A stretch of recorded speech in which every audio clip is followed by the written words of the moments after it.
Welcome back to the channel.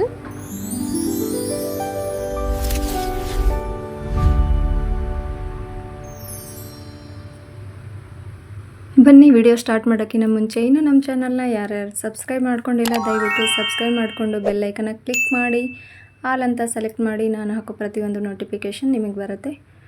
ನೋಡಿ, ಒಂದು tomato, ಒಂದು ಈರುಳ್ಳಿ, 2ರಿಂದ 3 ಮೆಣಸಿನ್ಕಾಯಿ ಮತ್ತು ಸ್ವಲ್ಪ ಕೊತ್ತಂಬರಿ ಸೊಪ್ಪನ್ನು ತೊಗೊಂಡಿದ್ದೀನಿ. ನಿಮಗೆ ಬೇಕಂತಂದರೆ ನೀವು ತರಕಾರಿ ಕೂಡ ಹಾಕ್ಕೊಳ್ಬೋದು. ವೆಜಿಟೇಬಲ್ಸನ್ನು ಕ್ಯಾರೆಟ್ ಅಥವಾ ಸೌತೆಕಾಯಿನ ಆ್ಯಡ್ ಮಾಡ್ಕೊಳ್ಳಿ. ನಾನಿಲ್ಲಿ ಸ್ಕಿಪ್ ಮಾಡಿದ್ದೀನಿ. ಇವಾಗ ಒಂದು ಪ್ಯಾನ್ ತೊಗೊಂಡಿದ್ದೀನಿ. ಪ್ಯಾನಲ್ಲಿ ಒಂದು ಟೇಬಲ್ ಸ್ಪೂನಷ್ಟು ನಾನು ಆಯಿಲ್ನ ಆ್ಯಡ್ ಮಾಡ್ಕೊಳ್ತಿದ್ದೀನಿ. ಆಯಿಲ್ ಸ್ವಲ್ಪ ಬಿಸಿ ಆದಮೇಲೆ ಇಲ್ಲಿ ರವನ ಸ್ವಲ್ಪ ಎಣ್ಣೆಯಲ್ಲಿ ಫ್ರೈ ಮಾಡ್ಕೊಳ್ತೀನಿ. ಈ ರೀತಿ ಸ್ವಲ್ಪ ರವನ ನಾವು ಸಪ್ರೇಟ್ ಎಣ್ಣೆಯಲ್ಲಿ ಫ್ರೈ ಮಾಡಿಕೊಂಡ್ರೆ ಉಪ್ಪಿಟ್ಟು ತುಂಬ ಟೇಸ್ಟಿಯಾಗಿರುತ್ತೆ, ಚೆನ್ನಾಗಿರುತ್ತೆ ಅಂಥೇಳಿ ಇಲ್ಲಿ ನಿಮಗೆ ಎಷ್ಟು ಬೇಕು ಅಷ್ಟು ರವನ ಆ್ಯಡ್ ಮಾಡಿಕೊಂಡು ಸ್ವಲ್ಪ ಎಣ್ಣೆಯಲ್ಲಿ ಫ್ರೈ ಮಾಡ್ಕೊಳ್ಳಿ. ಇಲ್ಲಿ ನಾನು ರವನ ಎಲ್ಲ ಆ್ಯಡ್ ಮಾಡಿಕೊಂಡು ಇವಾಗ ಸ್ವಲ್ಪ ಎಣ್ಣೆಯಲ್ಲಿ ಫ್ರೈ ಮಾಡ್ಕೊಳ್ತೀನಿ 1-2 ಮಿನಿಟು. ಗ್ಯಾಸನ್ನು ಸ್ಲಿಮ್ಮಲ್ಲಿ ಇಡಿ, ಇಲ್ಲಾಂದರೆ ಎಲ್ಲ ಒತ್ತು ಹೋಗಿಬಿಡತ್ತೆ. ಹಾಗಾಗಿ ಗ್ಯಾಸನ್ನು ಸ್ಲಿಮ್ಮಲ್ಲಿಟ್ಟು ಎಣ್ಣೆಯಲ್ಲಿ ರವನ ಫ್ರೈ ಮಾಡ್ಕೊಳ್ಳಿ. ನೋಡಿ, ನಾನು ಎಣ್ಣೆಯಲ್ಲಿ ಉಪ್ಪಿಟ್ಟು ರವನ ಫ್ರೈ ಮಾಡ್ಕೊಳ್ತೀನಿ. ನೀವು ಚಿರೋಟಿ ರವೆಯಲ್ಲಿ ಮಾಡ್ತೀವಿ ಅಂದರೂ ಚಿರೋಟಿ ರವೆಯಲ್ಲೂ ಕೂಡ ನಾವು ಉಪ್ಪಿಟ್ಟನ್ನು ಮಾಡ್ಬೋದು. ನಾನಿಲ್ಲಿ ಉಪ್ಪಿಟ್ಟು ರವನ ತೊಗೊಂಡು ಉಪ್ಪಿಟ್ಟು ಮಾಡ್ತಾಯಿದ್ದೀನಿ. ನೋಡಿ, ರವನ 1-2 ಮಿನಿಟ್ ನಾವು ಎಣ್ಣೆಯಲ್ಲಿ ನಿಧಾನವಾಗಿ ಈ ರೀತಿ ಫ್ರೈ ಮಾಡ್ಕೊಳ್ಬೇಕು. ತುಂಬ ಟೇಸ್ಟಿಯಾಗಿರುತ್ತೆ ಈ ರೀತಿ ರವನ ನಾವು ಫ್ರೈ ಮಾಡ್ಕೊಳ್ಳೋದ್ರಿಂದ. ನೋಡಿ, ರವೆ ಎಲ್ಲ ಫ್ರೈ ಮಾಡಿದ್ದಾಯಿತು. ಗ್ಯಾಸನ್ನು ಆಫ್ ಮಾಡಿಕೊಂಡು ಒಂದು ಸೈಡ್ ಇಟ್ಟು ಇವಾಗ ಈ ಕಡೆ ಇನ್ನೂ ಒಂದು ಪ್ಯಾನ್ ಇಟ್ಕೊಂಡಿದ್ದೀನಿ ನಾನು. ಪ್ಯಾನ್ ಸ್ವಲ್ಪ ಬಿಸಿ ಆದಮೇಲೆ 1 ಟೇಬಲ್ ಸ್ಪೂನಷ್ಟು ಆಯಿಲ್ನ ಆ್ಯಡ್ ಮಾಡ್ಕೊಳ್ತಿದ್ದೀನಿ. ಇದರಲ್ಲಿ ಒಂದು ಟಿಪ್ಸನ್ನು ಹೇಳ್ತೀನಿ ನಾನು. ವಿಡಿಯೋನ ಕೊನೆವರೆಗೆ ನೋಡಿ. ವಿಡಿಯೋ ಸ್ಕಿಪ್ ಮಾಡ್ತಾ ಹೋದರೆ ಯಾವುದೇ ವಿಡಿಯೋ ನಿಮಗೆ ಗೊತ್ತಾಗೋಲ್ಲ. ಉಪ್ಪಿಟ್ಟು ಮಾಡೋಕ್ಕೆ ಒಂದು ಟಿಪ್ಸನ್ನು ಹೇಳ್ತೀನಿ. ಆ ಟಿಪ್ಸನ್ನು ಫಾಲೋ ಮಾಡಿ ಉಪ್ಪಿಟ್ಟು ಗಂಟಾಗಲ್ಲ, ಸೂಪರಾಗಿ ಆಗುತ್ತೆ. ಏನು ಟಿಪ್ಸ್ ಅಂಥೇಳಿ ಕೊನೆವರೆಗೆ ವಿಡಿಯೋ ನೋಡಿ ಹೇಳ್ತೀನಿ. ನೋಡಿ, ಎಣ್ಣೆ ಬಿಸಿ ಆದಮೇಲೆ ಸ್ವಲ್ಪ ಸಾಸಿವೆ, ಜೀರಿಗೆ ಮತ್ತು 1 ಹಿಡಿಯಷ್ಟು ಶೇಂಗಾನ ಆ್ಯಡ್ ಮಾಡ್ಕೊಳ್ತಿದ್ದೀನಿ. ನೀವು ಬೇಕಿದ್ದರೆ ಕಡಲೆಬೇಳೆನೂ ಕೂಡ ಆ್ಯಡ್ ಮಾಡ್ಕೊಳ್ಳಿ. ಸ್ವಲ್ಪ ಕರಿಬೇವಿನ ಸೊಪ್ಪು ಆ್ಯಡ್ ಮಾಡ್ಕೊಳ್ತಿದ್ದೀನಿ. ಅದ್ರ ಜೊತೆಗೆ ನಾನು ಸ್ವಲ್ಪ ಹೆಸರುಬೇಳೆ ಮತ್ತು ಉದ್ದಿನ ಬೇಳೆನೂ ಸಹ ಆ್ಯಡ್ ಮಾಡ್ಕೊಳ್ತಿದ್ದೀನಿ. ಈಗ ಸ್ವಲ್ಪ ಎಲ್ಲವೂ ಎಣ್ಣೆಯಲ್ಲಿ ಫ್ರೈ ಮಾಡ್ಕೊಳ್ಳೋಣ. ಸ್ವಲ್ಪ ಶೇಂಗಾ ಬ್ರೌನ್ ಕಲರ್ ಬರೋವರೆಗೂ ನಾವು ಎಣ್ಣೆಯಲ್ಲಿ ಶೇಂಗಾನ ಫ್ರೈ ಮಾಡ್ಕೊಳ್ಳೋಣ.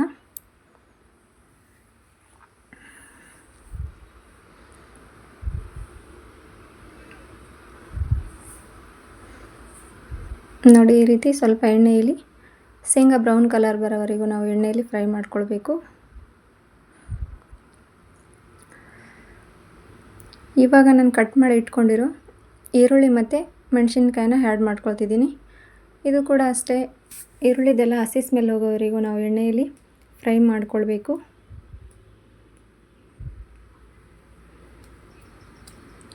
ಇಮ್ಮಿಡಿಯೇಟ್ಲಿ ಉಪ್ಪಿಟ್ಟು ರವೆ ಹಾಕೋದು ಅಥವಾ ನೀರು ಹಾಕೋದನ್ನು ಮಾಡಬೇಡಿ. ಸ್ವಲ್ಪ ಈರುಳ್ಳಿ ಮತ್ತು ಮೆಣಸಿನ್ಕಾಯವನ್ನೆಲ್ಲ ಎಣ್ಣೆಯಲ್ಲಿ ಫ್ರೈ ಆಗೋವರೆಗೂ.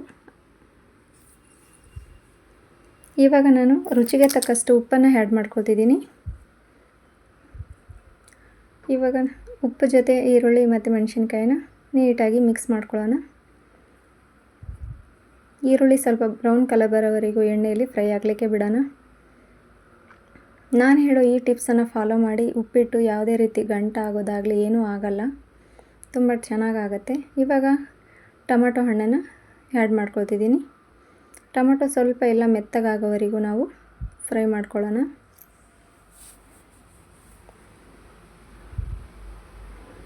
ಟೊಮೆಟೊ ಸ್ವಲ್ಪ ಎಲ್ಲ ಮೆತ್ತಗಾಗಲಿ.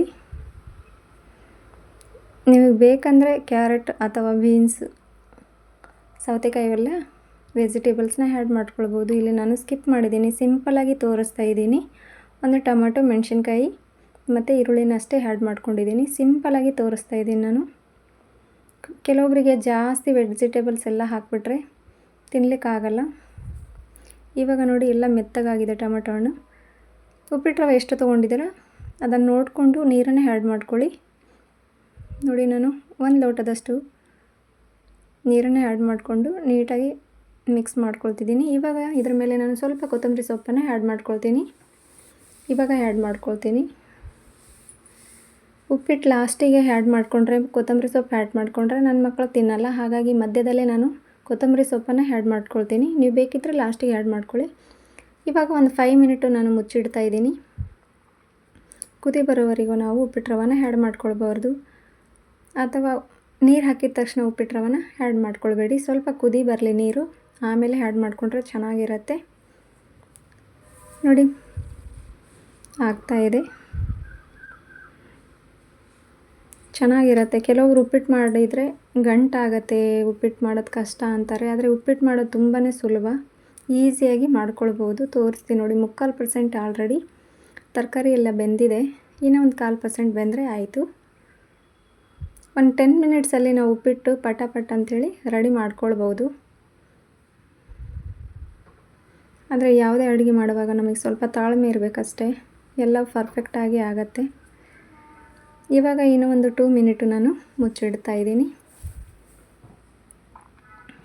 ಇನ್ನು ಹೊಸಬರು ಯಾರ್ಯಾರು ನೋಡ್ತಾ ಇದ್ದೀರಾ ದಯವಿಟ್ಟು ನಮ್ಮ ಚಾನಲ್ನ ಸಬ್ಸ್ಕ್ರೈಬ್ ಮಾಡ್ಕೊಳ್ಳಿ. ನೋಡಿ ಆಗಿದೆ. ಇನ್ನೊಂದು ಸಲ ನೀಟಾಗಿ ಮಿಕ್ಸ್ ಮಾಡ್ಕೊಳ್ತೀನಿ ನಾನು. ಉಪ್ಪಿಟ್ಟು ರವನ ಆ್ಯಡ್ ಮಾಡ್ಕೊಳ್ಳುವಾಗ ದಯವಿಟ್ಟು ಗ್ಯಾಸನ್ನು ಸ್ಲಿಮ್ಮಲ್ಲಿಡಿ. ಏನು ಟಿಪ್ಸ್ ಅಂತ ಹೇಳಿ ನೋಡಿ.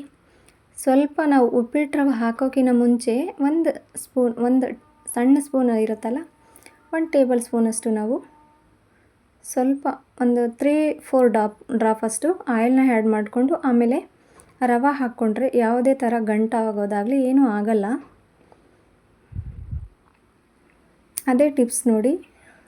1-2-3 ಡ್ರಾಪು ಆಯಿಲ್ನ ಆ್ಯಡ್ ಮಾಡಿಕೊಂಡು ಆಮೇಲೆ ರವೆನ ಆ್ಯಡ್ ಮಾಡಿಕೊಂಡ್ರೆ ಯಾವುದೇ ರೀತಿ ಗಂಟಾಗಲ್ಲ. ನೋಡಿ ತೋರಿಸ್ತಾ ಇದ್ದೀನಿ. 1-2 ಮಿನಿಟ್ ಮುಚ್ಚಿಟ್ಟೆ ನಾನು.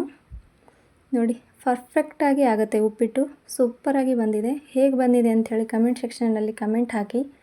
ಈಸಿಯಾಗಿ ಸಿಂಪಲಾಗಿ ಮಾಡ್ಕೊಳ್ಬೋದು. ಉಪ್ಪಿಟ್ಟು ರವೆ ಹಾಕಿ ಒಂದು 5 ಮಿನಿಟಲ್ಲೇ ಉಪ್ಪಿಟ್ಟು ರೆಡಿ ಆಗುತ್ತೆ. ನೋಡಿ ಸೂಪರಾಗಿ ಬಂದಿದೆ ಉಪ್ಪಿಟ್ಟು ರವೆ. ನೋಡಿ ಉಪ್ಪಿಟ್ಟು ಹೇಗೆ ಸಿಂಪಲಾಗಿ ಮಾಡ್ಕೊಳ್ಬೋದು,